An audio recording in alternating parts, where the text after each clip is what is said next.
دوستان عزیز، امیدوارم خیلی خوش اومدین به ویدیوی امروز ما. این اولین ویدیوی من از داخل یوتیوب و امروز اومدم با اخبار سیزن 8 و بزن بریم اخبار رو ببینیم.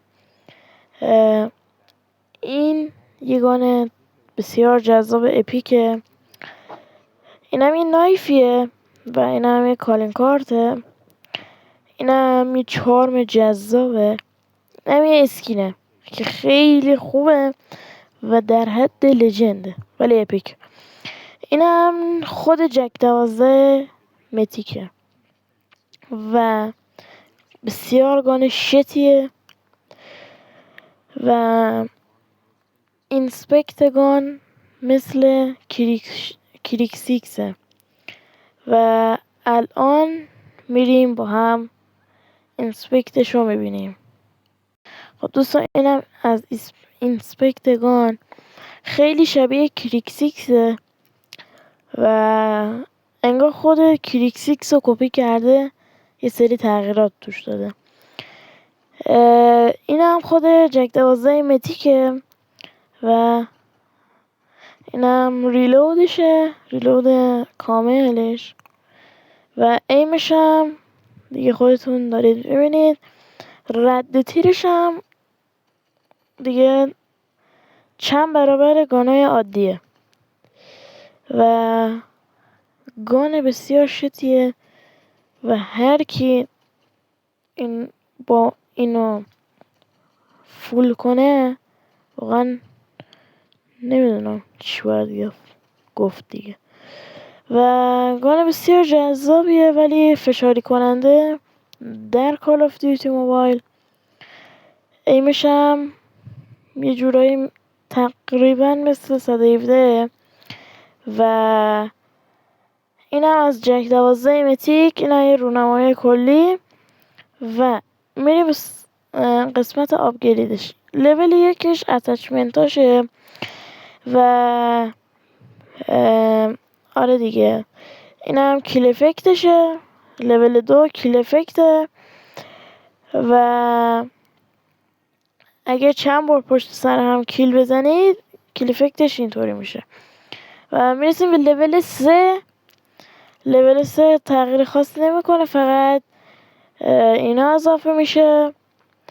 اینم رد تیر گانه که هر کی اینو ببینه سکته میکنه. اینم وقتی شما یکی رو کیل میکنید معلوم میشه. اینم لول مکس گانه و یه ایموت بسیار جذاب داره که اونجا حالا زده لژندری ولی اپیکه. اینم ایموتش که بسیار جذابه و این گان تم اجداتور داره و اینم از اون آمپولاییه که میزنین خودت که لژندریش هست. یه آمپول بسیار جذابه و اینم یه چتر اپیک جذاب. اینم یک چاپر بسیار جذاب.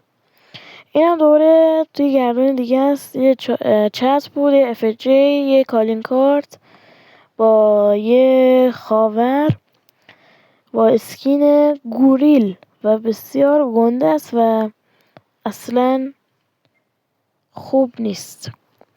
اینم خودگان MK9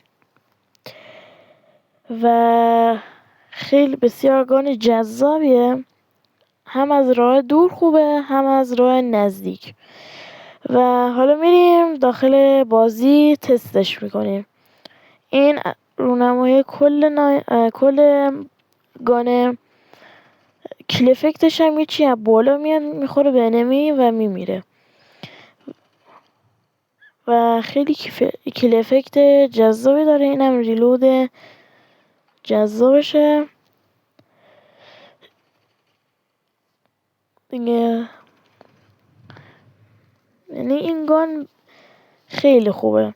اگر کسی میخواد LMG لژندی چیزی بزنه من اینو بهش پیشنهاد میکنم. اینم دنسشه که از روی اسکین ساختن. چون اسکین گوریله دنسش هم گوریله.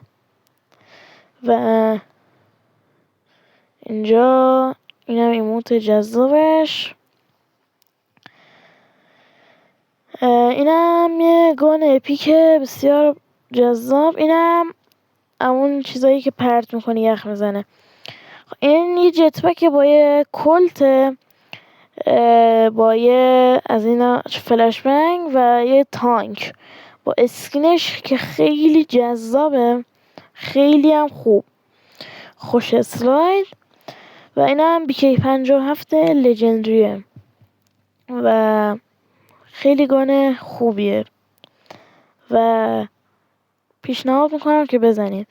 بچه این گان هم سطح M4 از راه نزدیک، ولی از راه دور یکم سخته باش بزنیم، ولی گان خیلی خوبیه واسه کسایی که مثلا مولتی پلیرن، خب مولتی لجند کنن سریع، این گان بهشون پیشنهاد میکنم.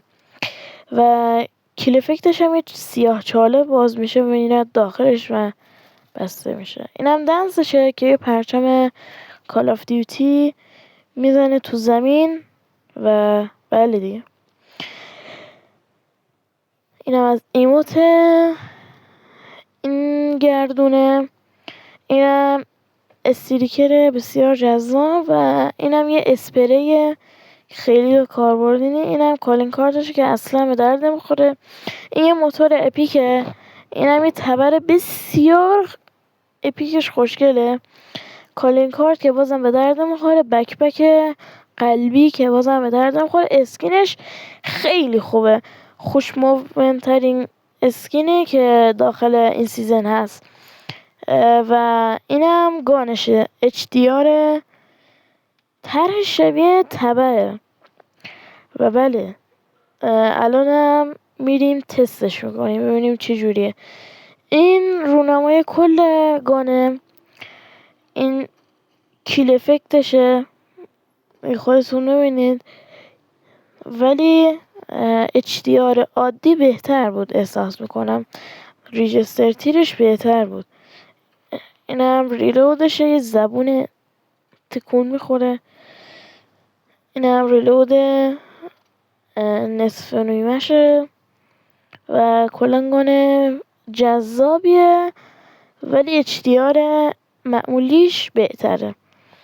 ولی خب اینم خوبه. یه چارم به درد نخور داریم، یه دونه از این گان پیکا داریم، یه دونه از این چیزایی که اصلا بی‌خاصیته، یه دونه ایموت داریم که تبر میزنه و بله میزنه زمین و تبرو. و اینم گان پرستیژ. شما اگه 3 تا گردون فول بکنید این گانو بهتون میده که گانش حالا هنوز من نفهمیدم چیه و واسه کسایی که رنگ پلی میدن اینم خیلی خوبه و گان جذاب و قویه و شما فقط قدرتش رو نگاه کنید، خیلی گان خوبیه واسه کسایی که میخوام برن رنگ لجند کنن. این گانو پیشنهاد میکنم. من خودم با این قبلا لجند کردم. و اینم یه LMGه، اینم یه گان جدید. و مرسی که تا آخر ویدیو با ما بودین. تا ویدیو بعدی فعلا خداحافظ.